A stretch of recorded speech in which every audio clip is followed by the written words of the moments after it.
और अब खबरें देखते हैं विस्तार से। यूपी के मिर्जापुर में चुनार रेलवे स्टेशन पर बड़ा हादसा हो गया। कालका हावड़ा एक्सप्रेस ट्रेन की चपेट में आने से लगभग आधा दर्जन लोग घायल हो गए। ये सभी यात्री कार्तिक पूर्णिमा स्नान के लिए आए थे और ट्रेन से गलत दिशा में उतरने के कारण हादसे का शिकार हुए। मौके पर भारी पुलिस बल तैनात किया गया है। राहत और बचाव का काम जारी है। रेलवे प्रशासन ने इस हादसे की जांच के आदेश दिए हैं। सीएम योगी आदित्यनाथ ने एसडीआरएफ और एनडीआरएफ की टीमों को मौके पर पहुंचकर राहत कार्य में तेजी लाने के निर्देश दिए। साथ ही सीएम योगी आदित्यनाथ ने घायलों के शीघ्र स्वस्थ होने की कामना की है।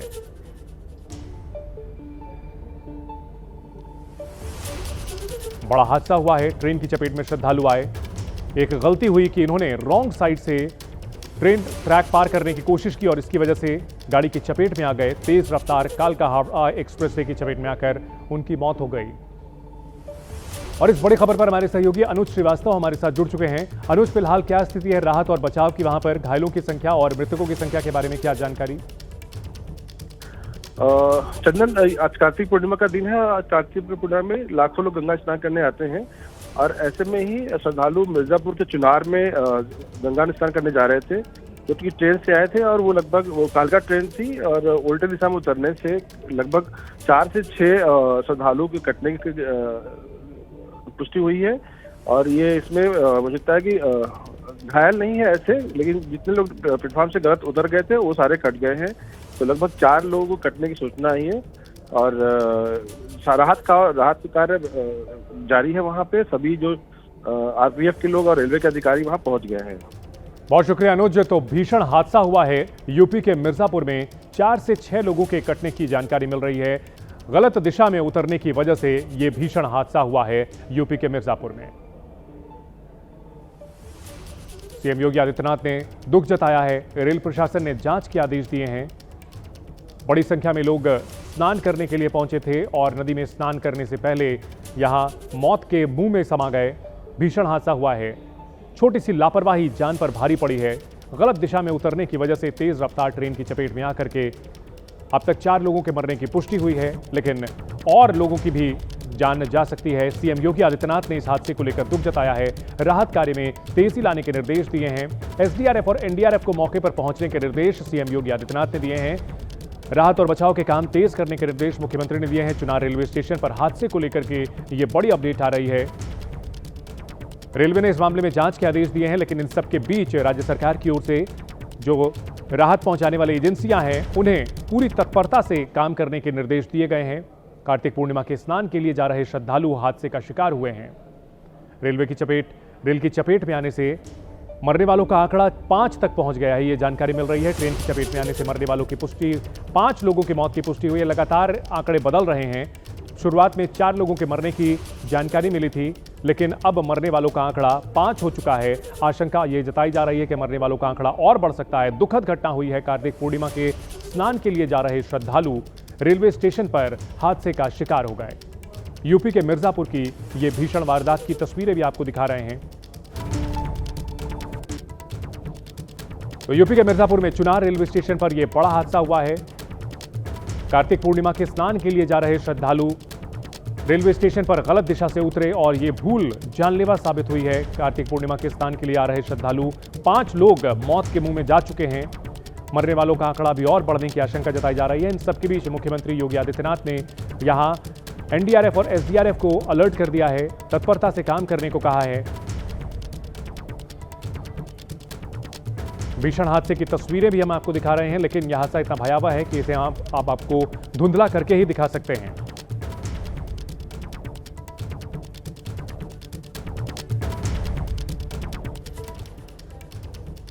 अगली खबर यूपी के बहराइच से है, जहां बेकाबू ट्रक ने 4 लोगों की जान ले ली है। टक्कर इतनी भयंकर थी कि ट्रक बाइक सवारों को रौंदते हुए खाई में जा गिरा। इस हादसे में 4 लोगों की मौत हो गई है। एक महिला और बच्चा भी मरने वालों में शामिल है। वहीं एक्सीडेंट के बाद ट्रक भी बुरी तरह से क्षतिग्रस्त हो गया। बताया जा रहा है कि ट्रक बेहद तेज रफ्तार में आ रहा था और तभी बाइक उसकी चपेट में आई।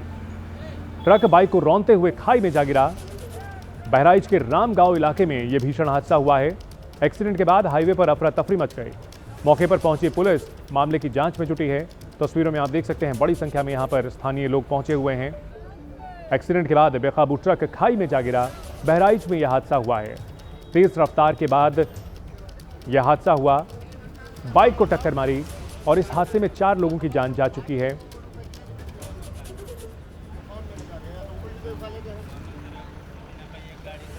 हादसे के बाद हाईवे पर काफी देर तक अफरा तफरी मची रही।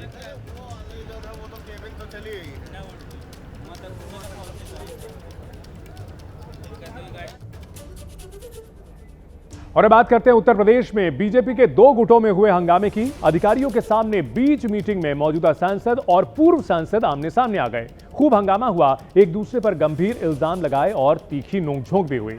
हंगामे का यह वीडियो कानपुर देहात का है।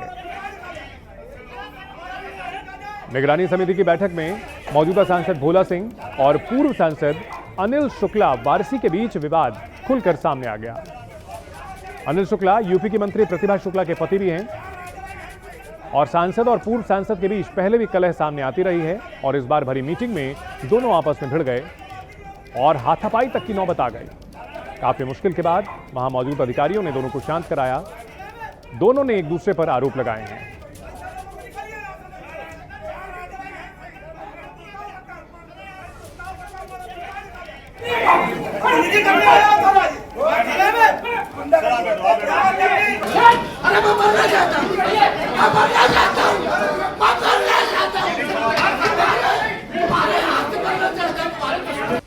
तो देखिए, एक ही पार्टी के 2 नेता आपस में भिड़ते हुए नजर आ रहे हैं। सांसद और पूर्व सांसद हैं।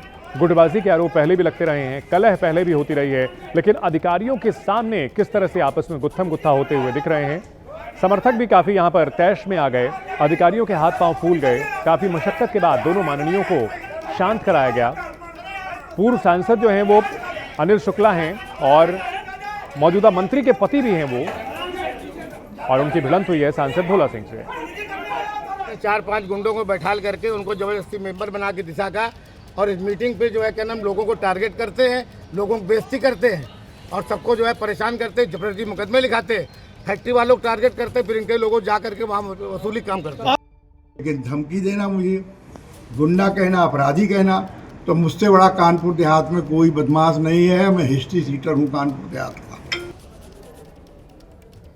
वहीं बीजेपी नेताओं के बीच सिर फुटअव्वल पर विपक्ष ने सवाल उठाए हैं। समाजवादी पार्टी ने तंज कसते हुए कहा कि 2 इंजन आपस में भिड़ रहे हैं। बड़ा दुर्भाग्य कहेंगे हम कानपुर देहात का कि जो वर्तमान में सरकार है, सरकार कह रही कि हमारी डबल इंजन की सरकार है। वो आज कानपुर देहात के दिशा की बैठक में देखने को मिला कि दोनों इंजन आपस में भिड़ गए। आपस में खींचातानी एक दूसरे को फंसाने के लिए पूरी तरीके से ये रही बात, और अधिकारी उनको रोकने में रहे। बढ़ते हैं अगली खबर की ओर। पहाड़ों पर बर्फबारी का सिलसिला जारी है। जम्मू कश्मीर के अलग अलग इलाकों में बर्फ गिरने से ठंड बढ़ गई है। तस्वीरें आपको दिखाते हैं जम्मू कश्मीर में अलग अलग इलाके किस तरह बर्फ की चादर ओढ़े हुए नजर आ रहे हैं। तस्वीर गांदरबल जिले से सामने आई है, जहां दूर दूर तक बर्फ की चादर बिछी हुई है, और दूसरा वीडियो कुपवाड़ा इलाके का भी सामने आया है, जहां 5 से 6 फीट तक बर्फ ही बर्फ नजर आ रही है। और यहां आलम यह है कि गाड़ियां भी बर्फ से पूरी तरह ढकी हुई नजर आ रही हैं। जम्मू कश्मीर के प्रसिद्ध टूरिस्ट स्थल गुलमर्ग का भी ऐसा ही नजारा है, जो बर्फ से पटा हुआ है। तो देखिए, जम्मू कश्मीर, यहां बर्फ की चादर ओढ़े हुए पहाड़ियां नजर आ रही हैं। सैलानियों के चेहरे इस भारी बर्फबारी से खिल उठे हैं। कारोबारी भी खुश हैं क्योंकि ये टूरिस्ट सीजन माना जाता है। बड़ी संख्या में यहाँ पर लोग आते हैं, सैलानी पहुंचते हैं बर्फबारी का आनंद उठाने के लिए। हालांकि लोगों की मुसीबत जरूर बढ़ जाती है, लेकिन बर्फबारी कश्मीर घाटी के लिए रोजगार के भी साधन लेकर के आती है। बर्फ की चादर घेरे हुए गांदरबल, कुपवाड़ा और गुलमर्ग की तस्वीरें कमोबेश एक जैसा नजारा हर जगह देखने को मिल रहा है। पेड़ पौधे भी पूरी तरह से बर्फ से ढके हुए नजर आ रहे हैं। भारी बर्फबारी हुई है, तापमान गिर गया है, 0 से नीचे जा चुका है तापमान।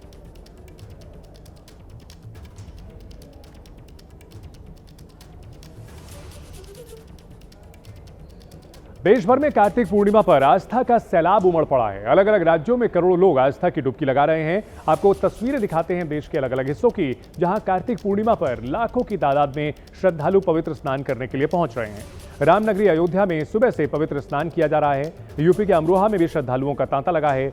शिव की नगरी वाराणसी का भी कुछ ऐसा ही नजारा है, जहां बड़ी तादाद में श्रद्धालु गंगा स्नान के लिए पहुंच रहे हैं। हरिद्वार में हर की पैड़ी पर भक्तों की भीड़ जमा है। महाकाल की नगरी उज्जैन में भी आस्था का संगम देखा जा रहा है। आस्था के इस पर्व पर राजस्थान के अजमेर में भी नदी के घाटों पर भारी भीड़ है। हैदराबाद में भी और ओडिशा की राजधानी भुवनेश्वर में भी श्रद्धालु बड़ी संख्या में डुबकी लगाने के लिए पहुंच रहे हैं। कार्तिक पूर्णिमा पर जहां श्रद्धालुओं के स्नान की तस्वीरें सामने आ रही हैं, वहीं सरकार के इंतजाम भी देखे जा रहे हैं। आपको ये अलग अलग तस्वीरें दिखाते हैं। यूपी के प्रयागराज की तस्वीर है, यूपी के हापुड़ की तस्वीर देखिए और असम के गुवाहाटी का ये नजारा है। संगम नगरी में श्रद्धालुओं का जनसैलाब उमड़ पड़ा। हापुड़ में भक्तों के ऊपर पुष्प वर्षा की गई। सीएम योगी के आदेश पर गंगा किनारे स्नान करने वाले इन श्रद्धालुओं पर फूल बरसाए गए। इसके अलावा असम के गुवाहाटी में भी कार्तिक पूर्णिमा की धूम देखी जा रही है, जहां कामाख्या मंदिर में दर्शनार्थियों की भीड़ लगी है।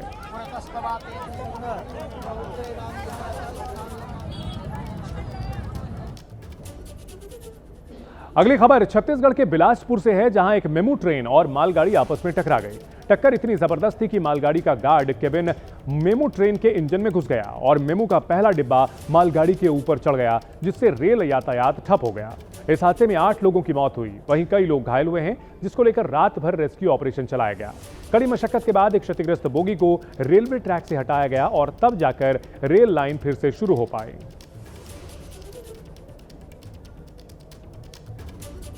तो देखिए भीषण हादसे की तस्वीर, किस तरह से यहां गाड़ी का हिस्सा मालगाड़ी के ऊपर चढ़ा हुआ नजर आ रहा है। एबीपी न्यूज़ की टीम इस वक्त मौजूद है बिलासपुर में हुए जो रेल हादसे है उसके ग्राउंड जीरो पर, और इस वक्त आप देख सकते हैं कि जो परिचालन है वो फिलहाल शुरू हो चुका है। मालगाड़ियों का आने जाने का सिलसिला शुरू हो चुका है, लेकिन जो कैजुअलिटी है वो लगातार बढ़ती जा रही है। यही वो डिब्बा है मेमू ट्रेन का जो क्षतिग्रस्त हुआ था। आप देख सकते हैं ये ड्राइवर कंपार्टमेंट है जो कि पूरी तरीके से क्षतिग्रस्त हो गया और इसी के चलते जो लोको पायलट है उसकी भी मौत हो गई थी। सकते हैं कि इंजन का जो हिस्सा था वो पूरा का पूरा हिस्सा इतनी जोरदार टक्कर ये लगी थी कि पूरा का पूरा जो मशीनरी थी, जो हिस्सा था वो अंदर की तरफ आया। पैसेंजर कंपार्टमेंट जो था उसमें आया और यही कारण है कि जो तमाम पैसेंजर्स यहाँ पर मौजूद थे वो पूरी तरीके से यहाँ पर बचने की हालत में नहीं थे और कई लोगों की मौके पर ही मौत हो गई थी। यहाँ पर आप अभी भी देख सकते हैं खून जो है वो साफ तौर पर दिखाई दे रहा है। टूटा हुआ पूरा ये हिस्सा है और यहाँ से कई लोगों को ये जो लोहे का हिस्सा है इसको काट कर कई लाशें इसमें से निकाली गई हैं। रेस्क्यू ऑपरेशन सुबह 5 बजे तक चला है, उसके बाद ट्रैक से ये जो हिस्सा है इसको हटाया गया। बिहार में चुनाव के बीच पूर्णिया से चौंकाने वाली खबर आई है, जहां जेडीयू नेता नवीन कुशवाहा सहित परिवार के 3 लोगों की संदिग्ध हालत में मौत हो गई। इस पर कई सवाल खड़े हो रहे हैं। दरअसल लोकसभा और विधानसभा का चुनाव लड़ चुके नवीन कुशवाहा और उनकी बेटी पत्नी का शव घर में मिला। नवीन के भाई की माने तो बेटी का पैर फिसलने के बाद नवीन कुशवाहा उसे बचाने के लिए भागे थे, लेकिन पैर फिसलने से लगी चोट के कारण दोनों की मौत हो गई और जबकि नवीन की पत्नी ने इस सदमे में दम तोड़ दिया। बड़े कारोबारी भी थे नवीन कुशवाहा और उनकी मौत के बाद इलाके में मातम है, लेकिन संदिग्ध हालत में शव ये मिले हैं, जिसको लेकर के पुलिस अब पड़ताल कर रही है। हमारा बड़े भाई नवीन कुशवाहा जी की पुत्री मेरी भतीजी सीढ़ी से स्लिप की और उनको बचाने के लिए भाई साहब भी उसके साथ जो है स्लिप कर गए और भाभी हमारी ये घटना को बर्दाश्त नहीं कर पाई, उनका हार्ट अटैक यही है। अभी डॉक्टर भी वहीं मामले को संदिग्ध मानते हुए पुलिस तहकीकात में जुट गई है, क्योंकि मौत की थ्योरी शक के दायरे में है। चूंकि मामला सत्ताधारी दल के नेता से जुड़ा हुआ है, मौत की वजह को लेकर सवाल उठ रहे हैं। आपको बता दें कि नवीन कुशवाहा साल 2009 में बीएसपी से लोकसभा चुनाव और 2010 में विधानसभा चुनाव भी लड़ चुके हैं और हाल ही में आरजेडी से उनके भाई को टिकट नहीं मिलने के बाद वो जेडीयू में शामिल हुए थे और ऐसे में पुलिस अलग अलग एंगल से मामले की जांच कर रही है। नवीन कुशवाहा जो हैं उनके गले पर लिगेचर मार्क है। उनकी जो वाइफ है माला, उनके शरीर पर ऐसा भी कोई चोट या कोई निशान ऐसा नहीं है। डॉक्टर से हमने बात किया क्योंकि उनके जो बड़े बेटे हैं वो इसी हॉस्पिटल में कार्यरत भी हैं। उनके द्वारा बताया गया कि वो डायबिटीज़ और बीपी की जो है मेडिकेशन भी लेती थी और हाल फिलहाल में उनका अल्सर का भी जो है ट्रीटमेंट चल रहा था। तो इसमें अभी तक उनको जो है यहाँ पर जो उपलब्ध टीम है डॉक्टर्स की, उनके द्वारा जो है कार्डियोवास्कुलर फेलियर का बताया जा रहा है, बट पोस्टमार्टम में उसको और क्लियर होगा। जो बच्ची हैं तनुप्रिया, जो उनकी बहन है, उनका जो है सिर पे पीछे एक इंजरी जो है हम लोगों को अभी इंक्वेस्ट में दिखाई दी है, बट उसमें डॉक्टर्स का भी कहना है कि वो इतना फेटल और इतनी डीप नहीं है। तो उनका भी जो कॉज ऑफ डेथ है हम लोगों को पोस्टमार्टम के बाद क्लियर होगा। इसमें उनके जो छोटे बेटे हैं अभी शॉक में हैं, वो अभी कुछ बोलने की स्थिति में नहीं है। उनके बड़े बेटे और जो भाई हैं नवीन कुशवाहा जी के, उनसे हमारी बातचीत हुई है। उनके सभी को पोस्टमार्टम के लिए हम लोग भेज रहे हैं और एफएसएल की टीम को भी हम लोगों ने बुलाया है कि वो अपने स्तर से भी एक बार बॉडी का इंक्वेस्ट हम लोगों के साथ करेंगे और फिर उनके साथ हम लोग पीओबी एग्जामिन करेंगे। आज कार्तिक पूर्णिमा के अवसर पर पुरी के सांसद संबित पात्रा समुद्र तट पर पुरी वासियों के साथ बोईता बंदना उत्सव में शामिल हुए। इस मौके पर उन्होंने एक छोटी नाव में दीप प्रज्वलित कर उसे समुद्र में प्रवाहित किया। कार्तिक पूर्णिमा को बोईता बंदना यानी नाव वंदन के रूप में भी मनाया जाता है। इस मौके पर संबित पात्रा ने बताया, आज के इस शुभ दिन से हमारे पूर्वज समुद्री मार्ग द्वारा अन्य देशों के साथ अपनी व्यापारिक यात्राएं प्रारंभ किया करते थे। आज पूरे भारतवर्ष के लिए, पूरे सनातन के लिए एक बहुत महत्वपूर्ण दिन है। विशेषकर ओडिशा में कार्तिक महीना होता है और उसके आखिरी के 5 दिन उसको पंचुक कहा जाता है और उसे बहुत पवित्र माना जाता है। ओडिशा इसे हजारों वर्षों से पालन करते आ रहा है और आज भी आवश्यकता है कि बोईत बंदाणा और कार्तिक पूर्णिमा के इस पावन अवसर पर आत्मनिर्भर भारत एवं स्वदेशी इन दोनों संदेशों को हम आगे बढ़ाएं। आज जो बोट हमने छोड़ा है, यहाँ पर जिस बोट का हमने वंदन किया है, उसमें हमने ऑपरेशन सिंदूर दिखाया है। यह बोट ऑपरेशन सिंदूर का है क्योंकि ऑपरेशन सिंदूर में आत्मनिर्भर भारत का संदेश छुपा है। एबीपी न्यूज पर खबरों का सिलसिला लगातार जारी है। मैं हूं आपके साथ चंदन सिंह। लखनऊ में लाभार्थियों को सीएम योगी आदित्यनाथ ने फ्लैट्स की चाबी सौंपी है। माफिया की जमीन पर बने 72 फ्लैट की चाबी लाभार्थियों को सौंपी गई है और सीएम योगी आदित्यनाथ ने इस मौके पर कहा कि माफिया किसी के नहीं होते। इसके लिए यह आपराधिक वृत्ति सबसे बड़ा कोड़ है। इसको अगर हम उखाड़ेंगे नहीं, ये उखड़ेगा नहीं, विकास नहीं हो सकता। और यही जो जीरो टॉलरेंस की नीति उत्तर प्रदेश के अंदर लागू की गई, आज उसके परिणाम सामने हैं। आज उत्तर प्रदेश जो बीमारू राज्य था, आज वह कोई भी व्यक्ति उत्तर प्रदेश का हो, देश का हो, दुनिया का हो, ये मान सकता है उत्तर प्रदेश अब यानी अनलिमिटेड पोटेंशियल का प्रदेश बन चुका है, यानी असीमित संभावनाओं वाला प्रदेश बन गया है। ये वही प्रदेश है जिस प्रदेश में दंगे होते थे, पर्व और त्योहार के पहले कर्फ्यू लग जाता था, अराजकता थी, बेटी और बहन असुरक्षित थी, व्यापारी अपना व्यापार नहीं बढ़ाता था, उद्यमी नया निवेश करने को तैयार नहीं था। और आज मैं कह सकता हूं कि भारत ही नहीं, दुनिया का हर बड़ा उद्यमी उत्तर प्रदेश के अंदर निवेश करने को तैयार है। और अब बात भ्रष्टाचार में फंसे उत्तर प्रदेश के एक डीएसपी की, जिस पर आरोप है कि उन्होंने कानपुर में 10 साल की तैनाती के दौरान ही 100 करोड़ की संपत्ति अर्जित कर ली। आरोप यह भी है कि कानपुर के वकील अखिलेश दुबे के साथ उसकी साठगांठ थी, जिसके दम पर बेहिसाब काली कमाई की। हालांकि निलंबन के बाद अब खुद ऋषिकांत शुक्ला ने मामले में सफाई दी है।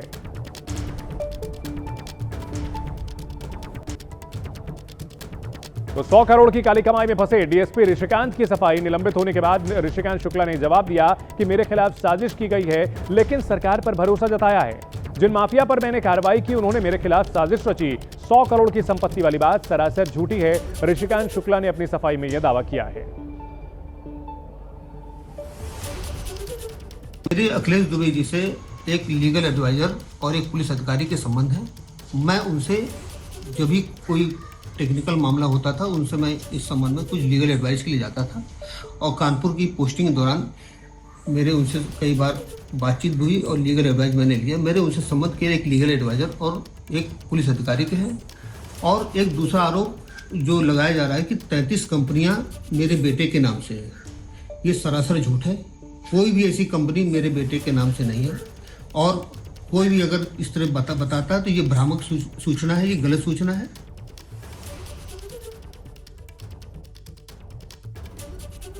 तो आरोपों में फंसने के बाद अब ये सफाई दे रहे हैं, लेकिन जो आंकड़े आए हैं, जो दावा किया जा रहा है, उसके मुताबिक 100 करोड़ की संपत्ति इनके नाम थी। अब ये दावा कर रहे हैं कि मेरा अखिलेश दुबे से सिर्फ वकील और अधिकारी वाला संबंध था। उनका यह भी कहना है कि वे सिर्फ टेक्निकल मामले में अखिलेश दुबे से कानूनी सलाह लिया करते थे। मेरे बेटे के नाम पर 33 कंपनियां होने का जो आरोप लगा है वो सरासर झूठा है। आर्यनगर में मेरी नहीं, सिर्फ मेरे दोस्त देवेंद्र द्विवेदी की संपत्ति है। जो कुछ अपराधी और माफिया मेरे खिलाफ साजिश रच रहे हैं, क्योंकि मैंने उनके खिलाफ कार्रवाई की थी और इस साजिश के पीछे डिट्टो गैंग और उस पर मैंने कार्रवाई की थी, इस वजह से उन्हें फंसाया जा रहा है। सरकार पर मुझे भरोसा है, जहां बुलाया जाएगा वहां अपनी बात रखूंगा, अपनी सफाई दूंगा। तो 100 करोड़ की संपत्ति होने के आरोपों से इनकार कर रहे हैं डीएसपी साहब।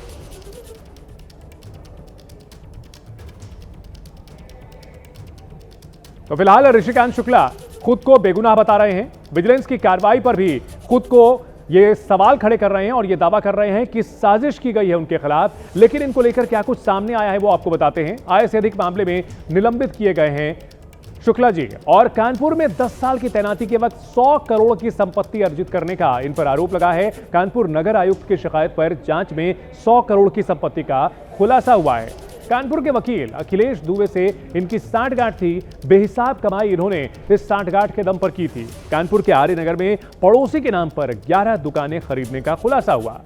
यही नहीं, कानपुर में पॉश इलाके में 12 जमीनों के प्लॉट्स भी खरीदने की बात सामने आई है। विजिलेंस की जांच में काला चिट्ठा खुलने के बाद गृह विभाग ने उन्हें पद से हटा दिया है। मैनपुरी में बतौर डीएसपी ये तैनात थे और अब उन्हें निलंबित कर दिया गया है, यानी कि कार्रवाई की जा रही है। लेकिन डीएसपी शुक्ला अब ये दावा कर रहे हैं कि उनके खिलाफ माफिया ने साजिश की थी। और अब दिखाते हैं आपको देश और दुनिया की तमाम बड़ी खबरें। पहले दिखाते हैं टॉप 5 आपको खबरें।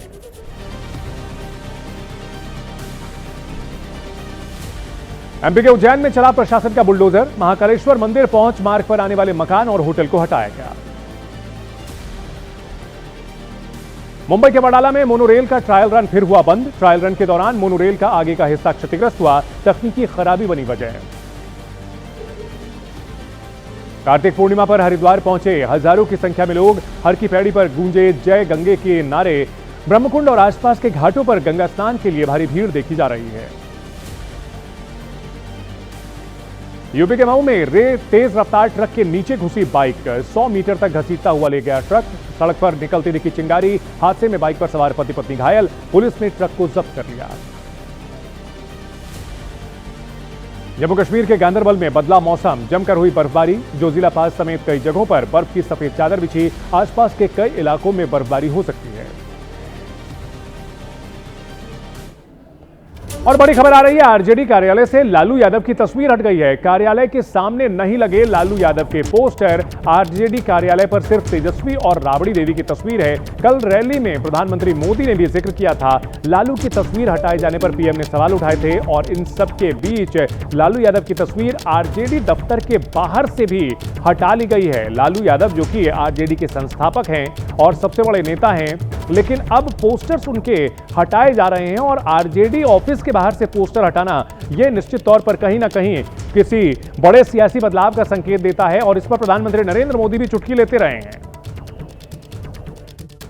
बिहार में पहले चरण के चुनाव के लिए या ये कहा जाए मतदान के लिए आखिरी कुछ घंटे बचे हैं और दूसरे चरण का चुनाव प्रचार जोर पकड़ रहा है। लेकिन इस सबके बीच में एक मुद्दा जो एनडीए के नेताओं की तरफ से खासतौर पर प्रधानमंत्री ने जिसका जिक्र किया है, एनडीए के तमाम नेता जिक्र कर रहे हैं कि इस चुनाव से लालू यादव हैं उनकी तस्वीर गायब कर दी है तेजस्वी यादव ने, क्योंकि एक तरह से तेजस्वी यादव को भी एहसास है कि वो जंगलराज का प्रतीक हैं, वो भ्रष्टाचार का प्रतीक हैं। इस तरीके के आरोप लगाए जा रहे हैं और कहा यह जा रहा है कि लालू प्रसाद यादव जो कि पूर्व मुख्यमंत्री रहे हैं, तेजस्वी यादव के पिता हैं, उन्हीं की तस्वीर पूरे चुनाव से गायब कर दी गई है। तो आरोप ये लग क्यों रहे? चलिए आपको वो दिखाते हैं। देखिए इस वक्त हम मौजूद हैं जो आरजेडी का प्रदेश कार्यालय है। आरजेडी का जो प्रदेश कार्यालय है यानी कि राष्ट्रीय जनता दल का प्रदेश कार्यालय, और यहाँ पर अगर आपको जो है पोस्टर होर्डिंग और बैनर्स दिखाएं तो तेजस्वी यादव का ये जो है होर्डिंग पिछले कुछ दिनों पहले लग गया था बिहार का नायक करके।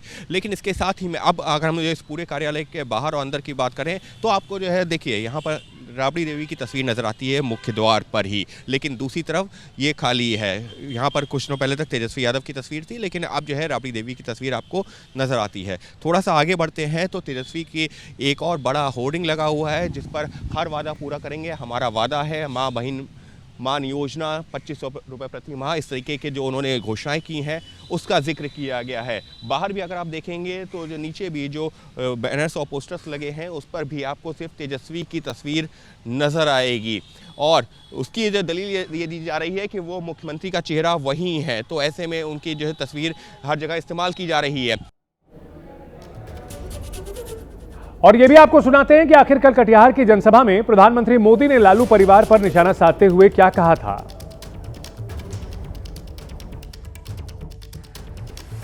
आप आरजेडी कांग्रेस के जरा पोस्टरों को देखिए,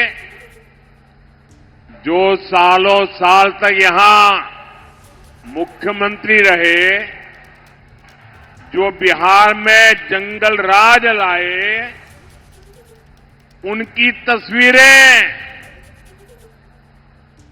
पोस्टरों में या तो गायब है या तो एक कोने में छोटी सी तस्वीर रखी है, दूरबीन से भी दिखती नहीं है। अब मुझे बताइए भाई,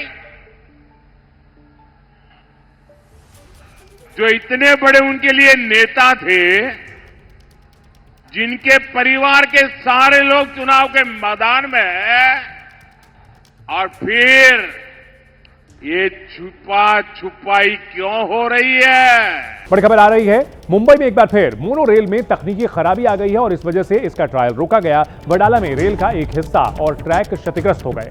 ट्रैक क्षतिग्रस्त होने से एक मेंटेनेंस कर्मचारी घायल हुआ है। ट्रायल के दौरान आज फिर मोनो रेल में तकनीकी खराबी आई। 20 सितंबर से मोनो रेल सेवाएं अस्थायी रूप से निलंबित थीं, लेकिन जो ठीक करने की कोशिश की गई वो फिर से तकनीकी खराबी की वजह से वो कोशिशें नाकाम रही हैं। देखिए किस तरह से मोनो रेल में आगे का हिस्सा उठा हुआ नजर आ रहा है। बड़ी खबर आ रही है, मुंबई में एक बार फिर मोनो रेल में तकनीकी खराबी आ गई है और इस वजह से इसका ट्रायल रोका गया। वडाला में रेल का एक हिस्सा और ट्रैक क्षतिग्रस्त हो गए। ट्रैक क्षतिग्रस्त होने से एक मेंटेनेंस कर्मचारी घायल हुआ है। ट्रायल के दौरान आज फिर मोनो रेल में तकनीकी खराबी आई। 20 सितंबर से मोनो रेल सेवाएं अस्थायी रूप से निलंबित थीं, लेकिन जो ठीक करने की कोशिश की गई वो फिर से तकनीकी खराबी की वजह से वो कोशिशें नाकाम रही हैं। देखिए किस तरह से मोनो रेल में आगे का हिस्सा उठा हुआ नजर आ रहा है। यूपी की राजधानी लखनऊ में दबंगों ने लेखपाल को बेरहमी से पीटा। दुकान में घुसकर लेखपाल से मारपीट का वीडियो भी सामने आया है। इन तस्वीरों में दिख रहा है कि दबंग लेखपाल को बेरहमी से पीट रहे हैं। पहले दुकान में घुसकर 2 लोग लेखपाल के साथ हाथापाई करते हैं और बाद में दुकान से बाहर लाकर लाठी डंडों से भी उसकी पिटाई करते हैं। दबंग तब तक कहर बरपाते हैं जब तक लेखपाल जमीन पर नहीं गिर गया। अब लेखपाल पर हमले का यह वीडियो वायरल है। वहीं घायल लेखपाल ने 5 लोगों के खिलाफ नामजद मुकदमा दर्ज कराया है। पुलिस अब इन दबंगों की तलाश में जुट गई है। देखिए किस तरह से ताबड़तोड़ शख्स जमीन पर गिरा हुआ है और उसके ऊपर हमला किया जा रहा है। एक साथ ये लोग हमला करते हैं लेखपाल की। एक शख्स उसे बचाने की कोशिश करता है, लेकिन इसकी कोशिश सिफर रहती है।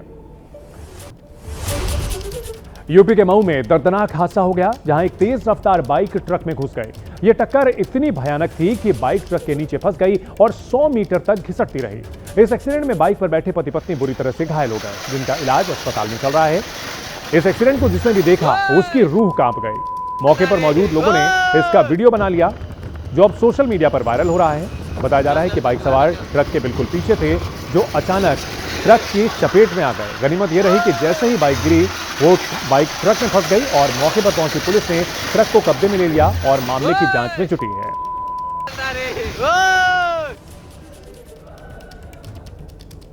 महाराष्ट्र के पुणे में तेंदुए की दहशत में जी रहे लोगों को तेंदुआ पकड़े जाने के बाद भी राहत नहीं मिली, क्योंकि जिस आदमखोर तेंदुए को पकड़ने के लिए पिंजरा लगाया गया था उसकी जगह कोई दूसरा तेंदुआ आकर पिंजरे में फंस गया। शुरू में गांव वाले तेंदुए के पकड़े जाने से काफी खुश हुए, लेकिन जब यह पता चला कि यह दूसरा तेंदुआ है तो उनकी टेंशन फिर से बढ़ गई। दरअसल पुणे के पिंपरी खेड़ इलाके में आदमखोर तेंदुए ने 3 लोगों की जान ले ली है।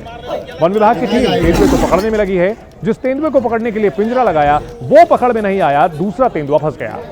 अब इस तेंदुए को जंगल में छोड़ दिया गया और खूंखार तेंदुए की तलाश में दोबारा से अब कवायद की जा रही है।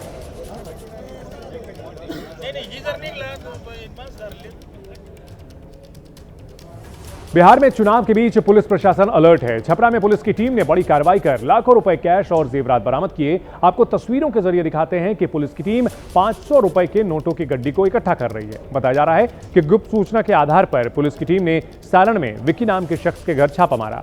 पुलिस को अवैध हथियारों के साथ साथ यहां 23 लाख रुपए कैश और सोने चांदी के कीमती आभूषण भी मिले। पुलिस ने आयकर विभाग को सूचना दी है, साथ ही आर्म्स एक्ट के तहत भी एक्शन लिया है।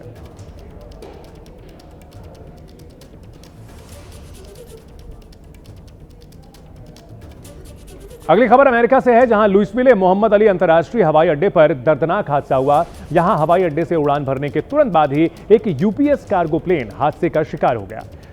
प्लेन के गिरते ही यहां भीषण आग लग गई। अधिकारियों ने हवाई क्षेत्र बंद कर दिया।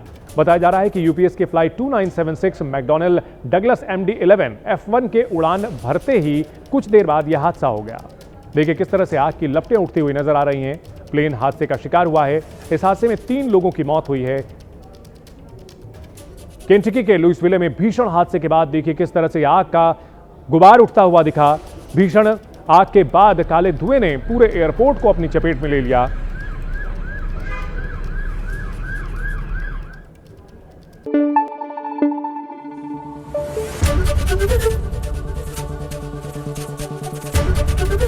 ABP न्यूज आपको रखे आगे।